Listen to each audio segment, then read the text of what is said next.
We've passed the halfway mark of 2020 with Iowans and the rest of the country barreling toward a November election amidst a pandemic, racial justice protests, and economic uncertainty. We check in with our Reporters Roundtable on this edition of Iowa Press. Funding for Iowa Press was provided by Friends, the Iowa PBS Foundation, the Associated General Contractors of Iowa, the public's partner in building Iowa's highway, bridge, and municipal utility infrastructure. Iowa PBS is supported in part by Wells Fargo. Fuel Iowa is a voice and a resource for Iowa's fuel industry. Our members offer a diverse range of products, including fuel, grocery, and convenience items. They help keep Iowans on the move in rural and urban communities. Together, we fuel Iowa. I'm a dad. I am a mom. I'm a kid. I'm a kid at heart. I'm a banker. I'm an Iowa banker. No matter who you are, there is an Iowa banker who is ready to help you get where you want to go. Iowa Bankers, allowing you to discover the genuine difference of Iowa banks.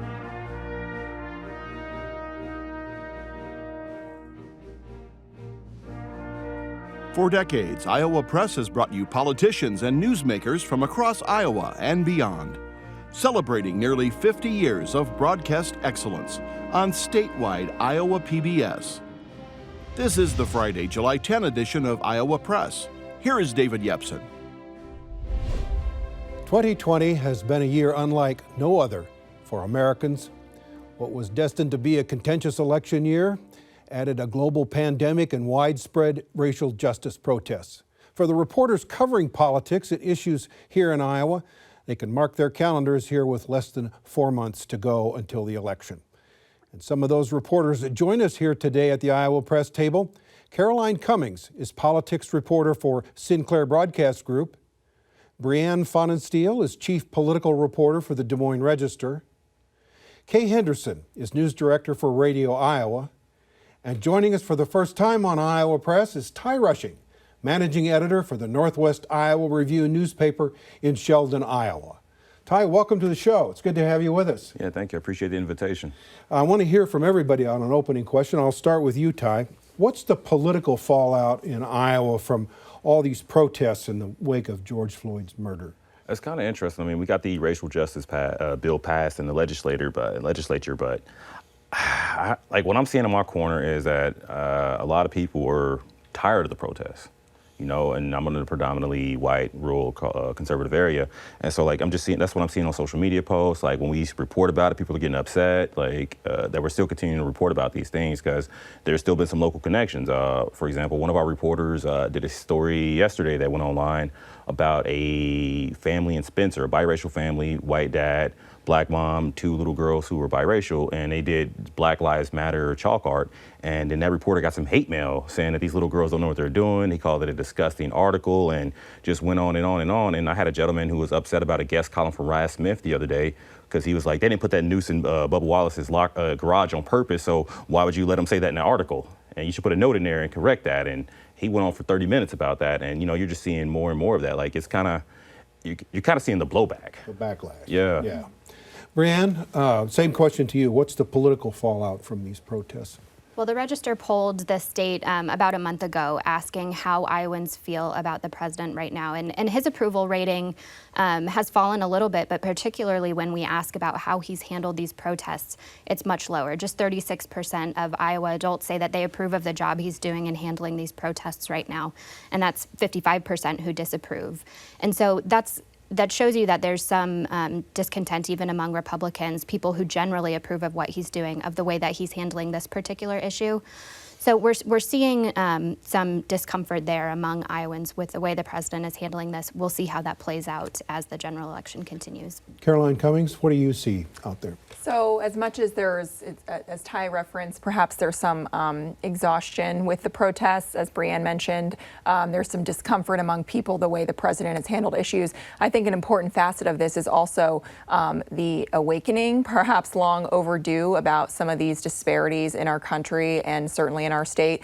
Iowa makes Black people in Iowa 4% of the state's population, a quarter of the state's prison population. We have a permanent ban on felons from voting, and there's some estimates that say that impacts about 60,000 Iowans, and 10% of Black people in the state are disenfranchised because of it. So you know, these statistics aren't new, but I think this moment has certainly opened people's eyes to that reality that we're facing. So I'm seeing, you know, people who otherwise might not dip into social justice, racial justice issues, speaking out and acknowledging it for the first time. And I certainly haven't seen that in the past few years when we've had these deaths of Black people at the hands of police. Kay, what do you sense as a political effect of this? Is there a backlash coming, or are you seeing Democrats, younger voters, inspired to be active in politics? What's your sense of the fallout from this? I think you could answer yes to both of those questions, David. As my colleagues have indicated, there is some part of the electorate that's growing weary of a constant attention on this particular issue.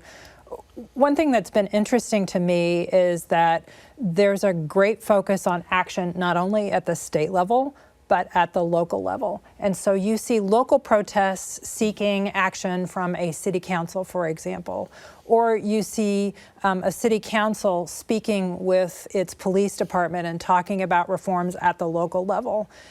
And I think that's sort of remarkable in this era in which you've seen, for example, the Tea Party was really focused in, you know, the 2010 election on Congress and federal issues.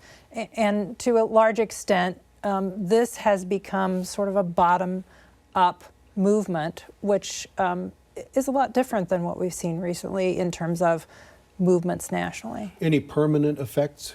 Well, I think one of the permanent effects is it is keeping the issue of felon voting rights resonant with the public in a way that wouldn't normally happen because the legislature is not in session. That issue is dormant in terms of the legislature until January, and they reconvene. And it's now solely focused on whether the governor actually, when she will follow through on her promise to issue an executive order and in what form that order will be issued. Brianne, same question to you. What is there anything permanent you can sense that we can look back a year from now and say this changed in Iowa as a result of George Floyd's murder? Well, to me, this feels a lot like the Me Too movement did, you know, in changing the way that people think about the issue and the way that they talk about it in public spaces.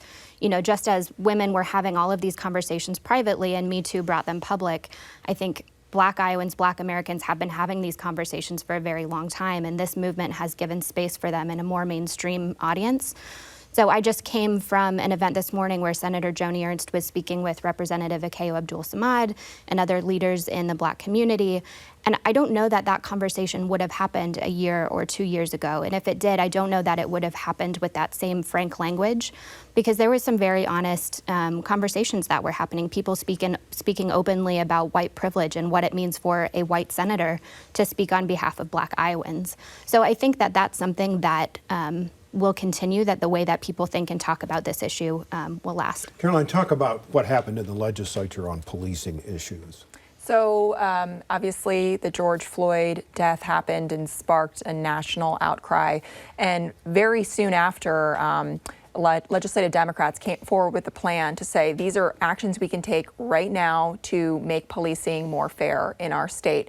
And within a week, it and then culminated on one day in both chambers of the legislature passed a bill that would ban chokeholds in all but very few specific instances, allows the Attorney General to investigate police misconduct if the county attorney doesn't take it up himself or herself. And the real sticking point, or the real highlight for people on both sides of the aisle, is this piece of this legislation that prohibits law enforcement that has been fired for serious misconduct from being rehired. And this would hopefully diminish this idea that bad cops float from community to community and perpetuate this bad behavior. So that's what they did, all again in a day, passed unanimously. The governor signed it, hailed as a real victory. But looking ahead, the governor has a criminal justice reform committee that she formed last year before all of this. And their big task, even before this happened, was to look at policing, prosecution, and corrections reforms in the next 2021 session as phase 2 of their work. And so they're really seriously taking a look at how can we ban racial profiling in the state, an issue that the NAACP and the ACLU of Iowa have been advocating for years, and it's just languished year in and year out in the legislature. And now it's really getting a fresh, serious look, and that will be something to watch going into next year. Kay, what is the governor has been talking about signing this order. She's under a lot of pressure to just sign a blanket one, as Governor Vilsack and Governor Culver did. What's the hang up here?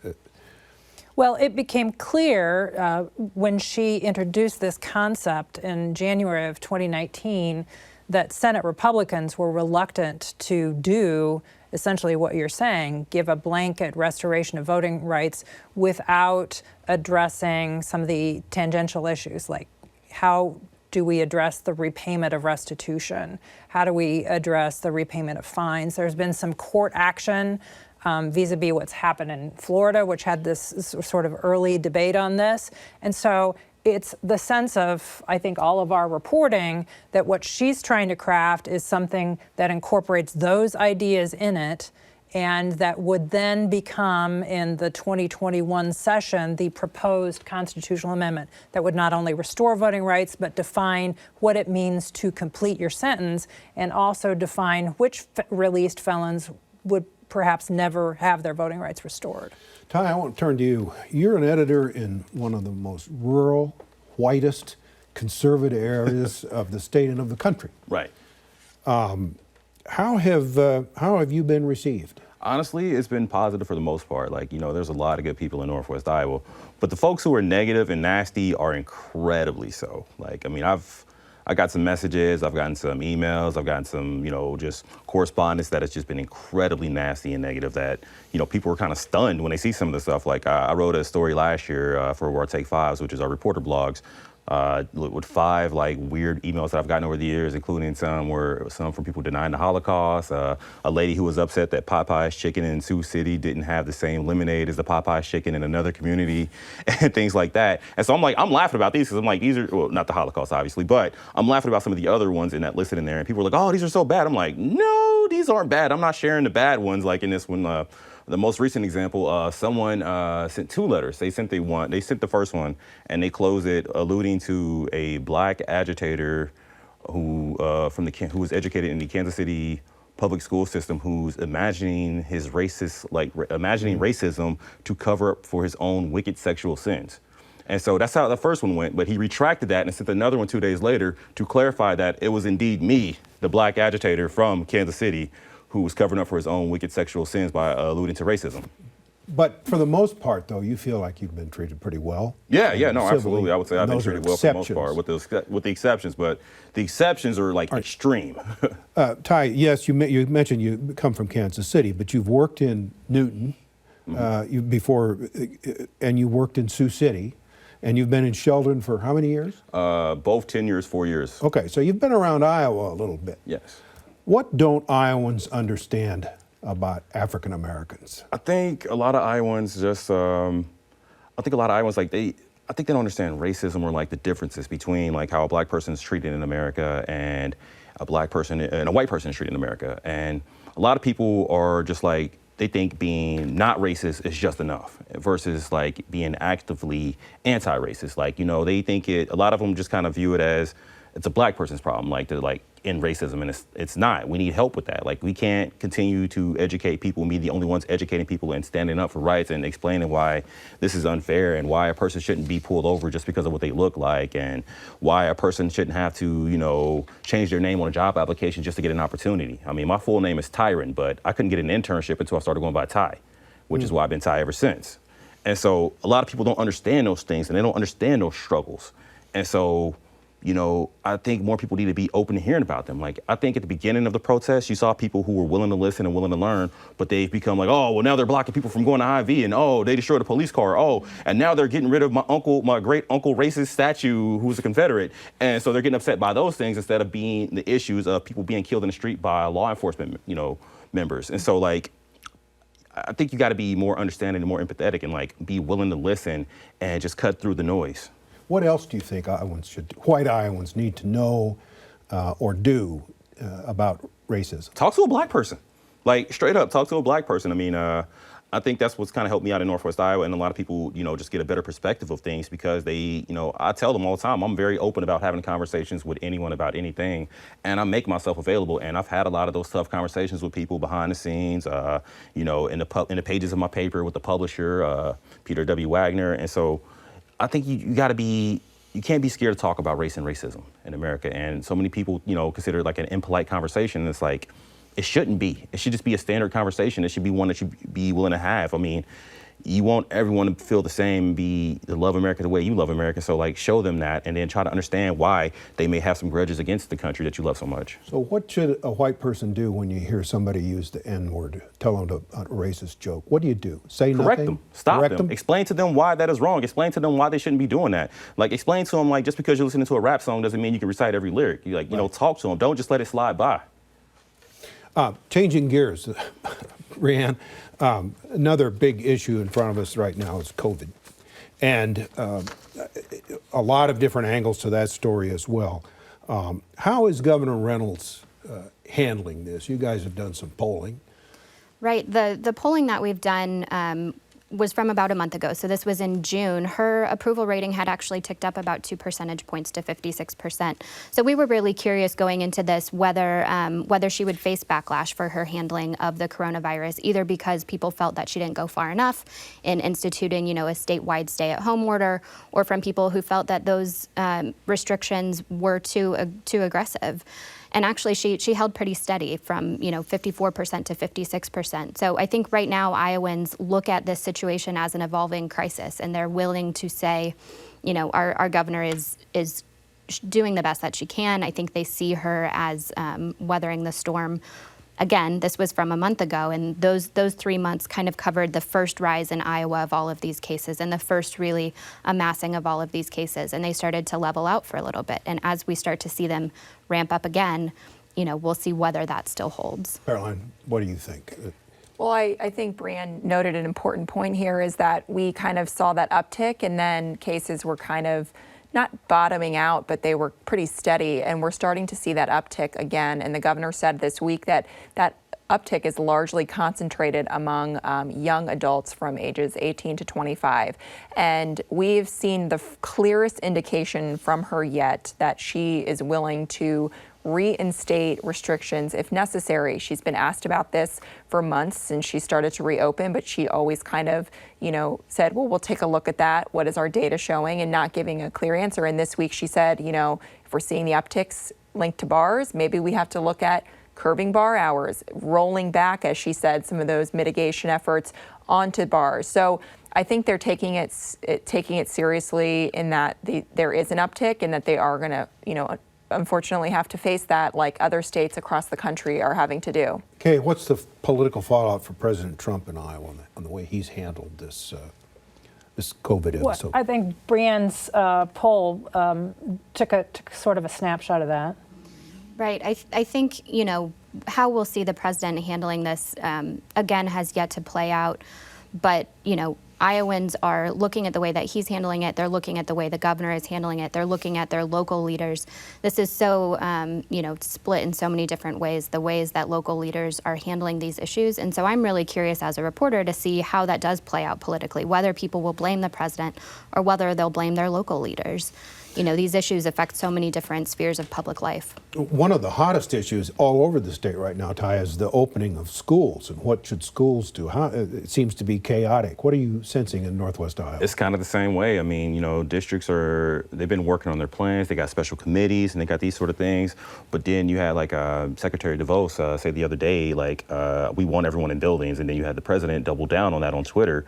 And so that's kind of all right, so do we stick with the plans that we've been making, or do we take the advice advice of the president and the secretary and do what they're saying. And so, like, I had a superintendent reach out to me via social media the other day asking me, like, what does this even mean? And I'm like, I don't know. And so when Senator Ernst was in Sheldon on Wednesday, I asked her about that. And, you know, she told me straight, you know, point blank, like, I can't really speak for the secretary, but I can say from my own personal experience that I think kids need to be in school. I think it gives them a safe environment. It allows the parents to go back to work, you know, and make sure the kids are getting fed because so many are on free and reduced lunch. And she raised all these great points. But she also concluded that if we do see some anomalies, she would be very open to seeing the districts, you know, come up with a different plan. And she also thinks it should be up to local leaders. Okay, Republicans seem to all be for local control until some unpopular things have to be done, and then there's for statewide controls. Where are they coming down? What's the governor going to do about it? Well, the first set of guidelines that were released by the Department of Education were really sort of do what you will and pay the consequences, local school boards and school administrators. And there was a great pushback from the state teachers union advocating on behalf of teachers and staff members who, by the way, may be in some of those groups that you want to protect from COVID-19, arguing that everybody should wear at least a mask, maybe a face shield. The other unanswered question here that really people aren't addressing in these plans is the inequity in this. You have a lot of schools are coming up with 3 plans. Everybody's in a classroom with sitting in a chair. We're going to have some people at home some of the times, or they're going to be in a classroom sometime, or everybody's going to be home on their iPad. Well, if everybody's home on their iPad, not everybody's at home on their iPad. Right. Some people have to get in a car and drive to school so they can use the Wi-Fi in the parking lot. And that's an inequity that these plans are really not addressing to ensure that every kid has equal access to education in the fall. We've got just a few minutes left. I want to go back to politics, Ty. I want to hear from each of you on this. How does the race for president look? Do you sense in Northwest Iowa that Trump is facing any erosion in his support because of tariffs and what's happening to the farm economy? Not at all. I mean, there's a little bit, don't get me wrong. There's definitely some farmers out there, especially those who are involved in ethanol, who are very upset about the waivers and who, you know, they're ready to break off and try something else. But so many people are like so hardcore in their beliefs with the GOP that they just can't pull the trigger on the Dem. And some would even consider a third party before going Dem. And like Trump is just like his base is grown there. Like, I mean, I've talked to farmers and manufacturers who are like, you know what, we're willing to eat these costs just to get that change and get that trade package done. Brianne, how does a candidate campaign in the COVID era? Carefully, Dave. On Zoom. And on Zoom. So many Zoom calls. And I think that's going to be the real challenge, right, is to separate yourself when everyone is on Zoom and on a computer screen.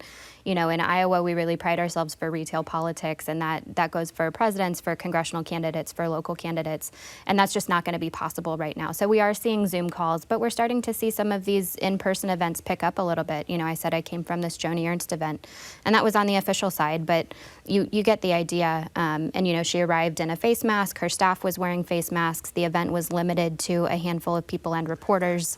And there's only so much you can do like that. Caroline, I'm struck by the fact Trump is out trying to campaign all over the country and his poll ratings are going down.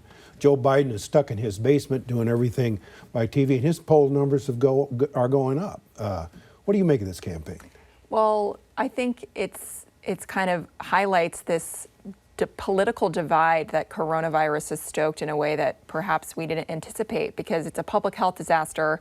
You know, everyone could, you know, be impacted by this. Presumably, of course, we've seen data to show that the disparities there along racial lines, of course. But, you know, the president is willing to go to have a in-person event, and his supporters are willing to go there. They see it as, oh, my freedom, I don't have to wear a mask, I'm going to show up. Whereas, you know, as polling shows, the mask is really a political dividing line. Yeah. So if you're someone who feels as though I'm unsafe if I'm not wearing a mask and I don't want to congregate in these large spaces, it makes sense why there is a dichotomy between how they're campaigning right now. Just a few seconds left. Brianne, is Iowa a toss-up state, swing state again? Iowa is a swing state. I don't know that it ever was not a swing state. We're seeing it swing back, right? The presidential race, our polling shows within a point.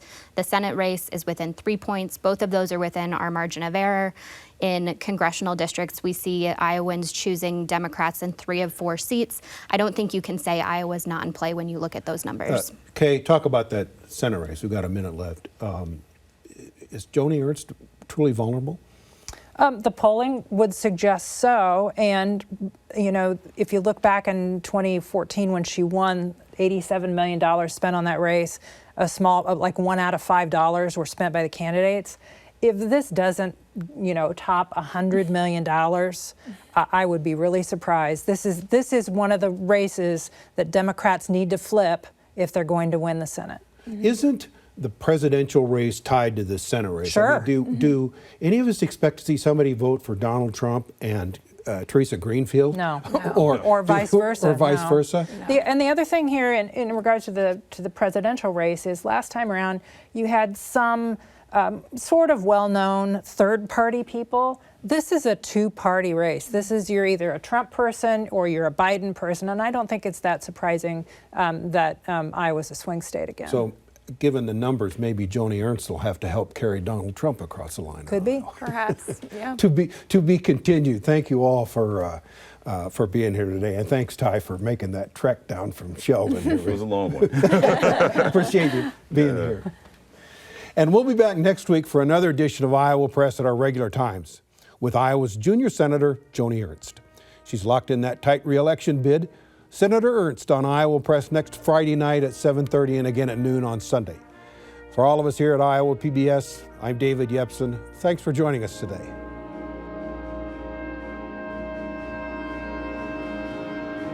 Funding for Iowa Press was provided by Friends, the Iowa PBS Foundation, the Associated General Contractors of Iowa, the public's partner in building Iowa's highway, bridge, and municipal utility infrastructure. Iowa PBS is supported in part by Wells Fargo. FUELIowa is a voice and a resource for Iowa's fuel industry.